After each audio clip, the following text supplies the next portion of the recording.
Hello, everybody. I am Simón Muñoz-Alvarez, and I am honored to be representing Wells Fargo as a member of this year's Chamber's Board of Directors. Wells Fargo was the first corporate sponsor and has been a sustaining sponsor to the Chamber since 2011. This is one way that Wells Fargo is committed to connecting to the Latino community in Charlotte, as well as the surrounding areas. Today, I am joined by Patty Juarez, a ferocious Latina leader whom has paved the way for many, many Latinos, not only in our community, but across the United States. She is a respected Latina, a mother of two, an advocate for diversity and inclusion, as well as an overall extraordinary leader.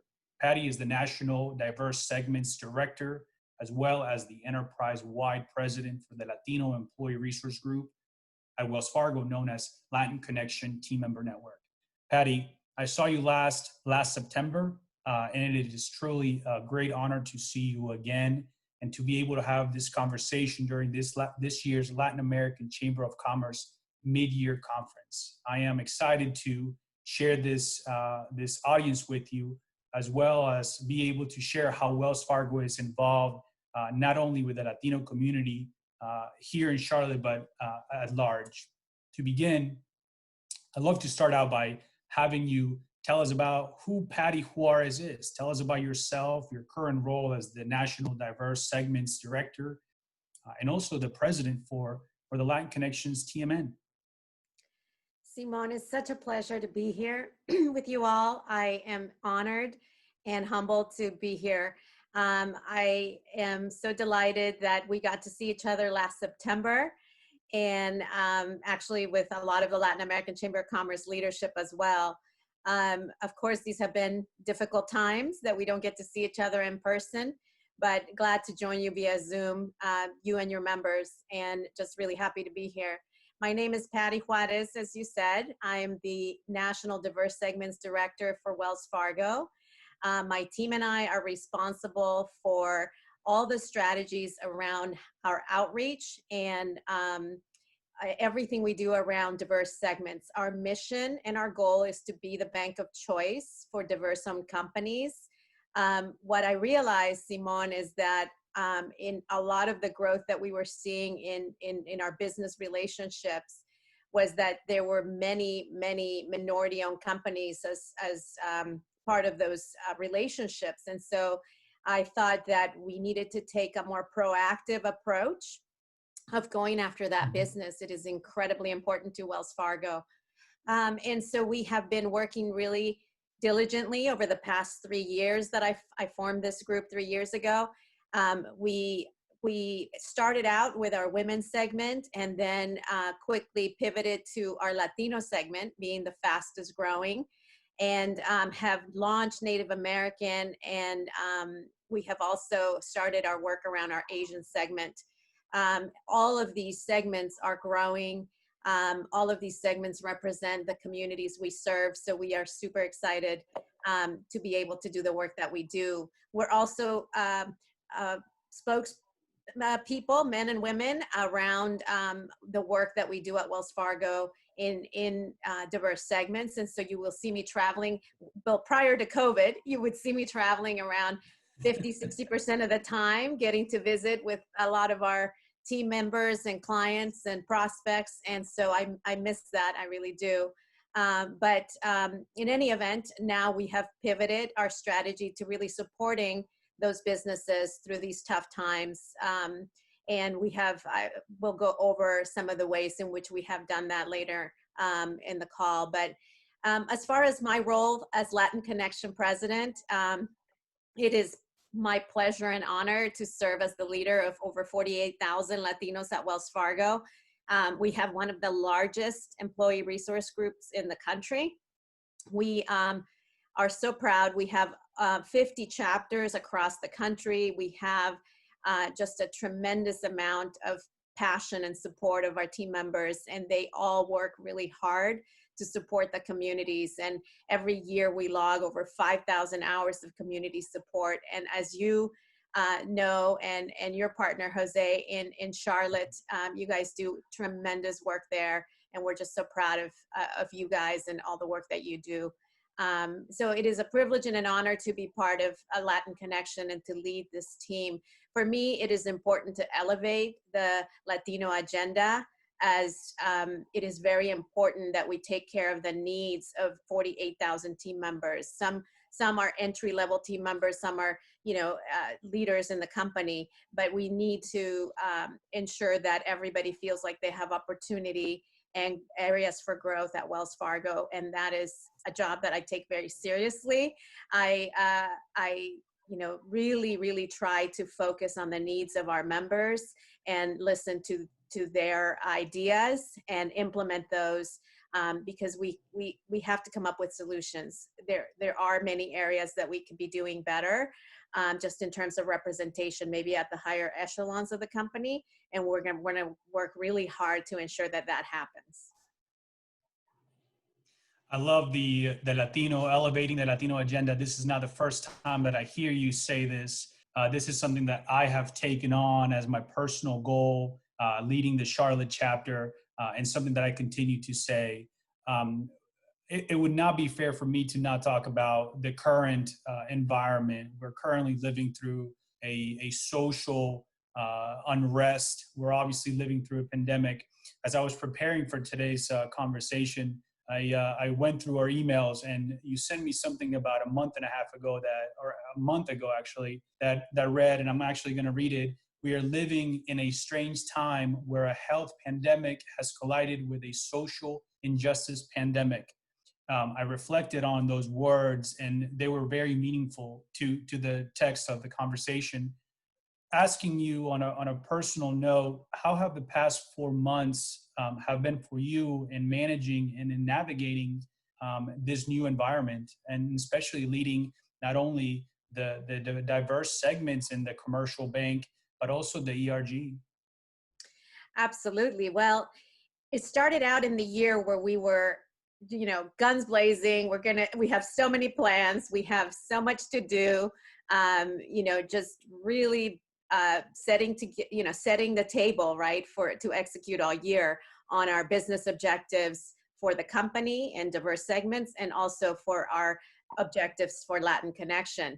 Of course, come March, things really changed for us. I think got off a plane beginning the second week of March, and literally that week we were grounded, and we were told, we can't get on planes. We need, this is really stay-at-home orders. And of course, our state here I live in California, we had a stay-at-home orders pretty early on. And so pivoting from a, really kind of business-driven agenda and all of these plans, all of a sudden we have a complete change of circumstances that have come to impact us all, right? So personally, for me, I started working from home, right? That's something a lot of our team members are doing at Wells Fargo. So I started working from home, but not only did I start working from home, my husband started working from home, and my kids needed to be also supported, because they had online programs now for online learning. And while my 14-year-old can probably, take care of her own needs when it comes to that, my 6-year-old needed our attention and support to get through his online learning. And so from that perspective, personally, we had to pivot. We had to figure out, when are the times when I'm on calls versus my husband, who's going to support the children. And by the way, who's going to cook all those meals and, do all the work around the house that still has to be done. And so really, I think for us, it was just changing everything and really trying to appreciate the silver lining of some of the moments of, having that closeness with your kids and being at home, things that maybe I didn't get to do in a long time because I was traveling so much.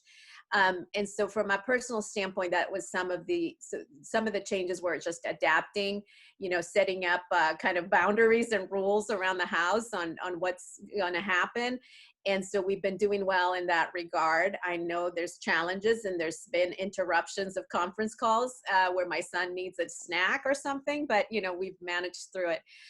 In terms of our business strategy at work, obviously our whole purpose in diverse segments is to support diverse-owned companies. So what we have done there is we pivoted from being very much externally focused, marketing focused, really trying to grow the business from a marketing and prospecting standpoint, to being more supportive of our business community. Because as you know, COVID has come to wreak havoc with a lot of business owners. And so we made ourselves experts in Paycheck Protection Program and other programs that our customers could take advantage of to weather the storm, right? To live through this pandemic, access some of these funds that are available. So I've spent a lot of time doing webinars, seminars, Zoom meetings, panels, just really educating and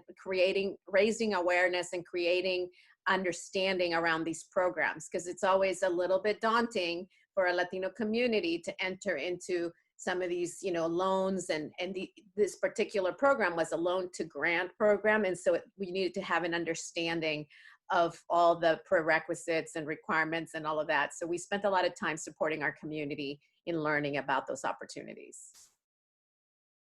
I want to, one of Wells Fargo's corporate goals is corporate citizenship. The concept, the idea that making a positive contribution to communities through philanthropy or advancing D&I, as well as creating what you just mentioned, that educational piece of economic opportunities. Can you maybe share with us in this audience how Wells Fargo has contributed to the Charlotte and the North Carolina area, even using the Latin American Chamber of Commerce as a platform to elevate that knowledge from a Wells Fargo standpoint? Yeah, absolutely. Well, I know for us, it's been all about partnering with the organizations that we have come to know and really appreciate for all the support they provide to small businesses. And so obviously in Charlotte, we mobilized, just many of our employees to support our customers, our consumers, our small businesses, all the Latino small businesses. And we have been supportive in many ways through our foundation, through our business, right, in PPP lending and other programs. We've also, through our foundation, supported huge efforts in our communities. And so we have been, I think, at the forefront of that as an organization. We have suspended residential property foreclosures. We have offered numerous, fee waivers, payment deferrals. I mean, if you can think about, the economic impact of this pandemic and the inability of some of our customers to make their payments, right? We've done we've helped over 1.7 million customers and small businesses deferring payments, $1.4 million worth of payments in the last few months. And we have continued to do many things in the community and in the businesses, serving our customers through our branches. I mean, we've only closed probably temporarily about 25% of our branches. So we have continued to serve our customers as they need us. On the small business front, we mobilized thousands of team members, thousands of employees to serve our clients in applying for PPP loans. As you can imagine, there was a huge demand for this program, and we had over 237,000 applications submitted to the SBA. And what really a point of pride for me there is that most of our loans that were funded, over 80% of the loans that were funded, were for companies that had less than 10 employees. Our average loan size was $58,000. I mean, we really focus on helping the small business owner. and it is so critical. These funds were a lifeline for these businesses and remain a lifeline for these businesses. And hopefully at some point, there'll be maybe even a secondary a paycheck protection program loan that is available for business owners, because this pandemic has really, lasted a lot longer than anybody would have thought. Through the Chamber specifically, we are so proud to partner with the Latin American Chamber of Commerce in our Avanzar program. It's a 6-month accelerator program for small businesses that want to take advantage of taking their business to the next level. We also participate in Leading Up, which is a program designed for developing the leadership and capacity of Latin American leaders in Charlotte. We participate in the Small Business Expo. We have in our community supported with a grant through our foundation, $250,000 to support the collaborative work of Financial Security Charlotte, and then another $150,000 to support the COVID Community Response Fund in Charlotte, which was managed by the Foundation for the Carolinas and the United Way of Central Carolinas. As a company, just our overall support we have committed $175 million to support the economic recovery of our communities, small businesses, and vulnerable populations affected by COVID. And I'm telling you that need is tremendous. And we are supporting need in 3 primary areas: our housing affordability pillar, our small business growth, and the financial health of our customers. Those things are at the forefront of what we're doing in terms of funding. So all to say that we're doing quite a lot. I'm so proud to work for a company that's so civically minded and that is making such a difference in our communities. 100%. I want to thank you for running us down through the amount of things that the company is doing. Take 30 seconds and as a leader in your industry, tell us any words of wisdom that you'd like to share with the audience that's watching us today. Simón, to me, it's all about not losing hope. It's all about staying the course. We have to stay the course. And frankly, we have to support each other as Latinos. I mean, this pandemic has impacted our community in such an unprecedented way. I mean, we are disproportionately represented in terms of the cases of COVID, positive cases, as well as in the deaths and the death toll of this crisis. I mean, 25% of deaths so far related to COVID are Latinos. And we are only 18% of the population. So we're over-indexing in that. And so the economic impact of that to our community is tremendous. So I can only say that we have to stay the course. We have to support each other as a community. We have to be there for each other and really keep a positive outlook, because we can't just hide under our desk and pretend, and wait for the world to end. It's just not going to happen. We will get through this as we always have. But the more we support each other, the more we come together as a community, especially in this time of social injustice and everything that's going on. I mean, we have a health pandemic, we have an economic crisis, and then we have this social injustice. And so all that coming together and put it in a blender, and it's like chaos. And so the best thing we can do is lead our communities out of this and support each other in doing that. Absolutely. Patty, thank you very much for joining me today, for joining us at this mid-year conference. Thank you for your time. We definitely appreciate it. Thank you all so very much. Thank you. Thank you, Simón, for having me. Thank you to the Latin American Chamber of Commerce for inviting me. I'm honored to be here, and please stay healthy and stay safe. Likewise. Stay safe, please. Gracias. Saludos. Thank you. Adiós.